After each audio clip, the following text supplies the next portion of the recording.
ఈనాడు మీకు అందరికీ తెలుసు, భూపాలపల్లి అనేది ఒక చిన్న కుగ్రామంగా 500-600 జనాభాతో మొదలయ్యి ఆనాడు అన్న పెద్దలు నందమూరి తారక రామారావు గారు మొట్టమొదట ఈ భూపాలపల్లిని మండల కేంద్రంగా మార్చి మొట్టమొదటి పునాది రాయి ఈ ప్రాంతంలో సింగరేణి బొగ్గు ఉత్పత్తికి ఆనాడు పెద్దలు ఎన్టీ రామారావు గారు ఇక్కడ పునాది వేయడం జరిగింది.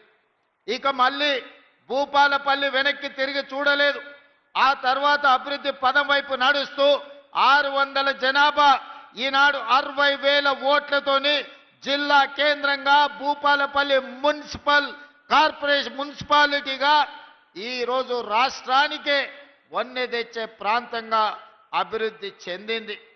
ఈనాడు మన కళ్ళ ముందల్లే చిన్న గ్రామం నుంచి జిల్లా కేంద్రంగా భూపాలపల్లి అభివృద్ధి చెందింది అనంటే ఆనాడు కాంగ్రెస్ పార్టీ చేసిన అభివృద్ధి ఈరోజు ఈ ప్రాంతం అభివృద్ధికి కారణమైంది.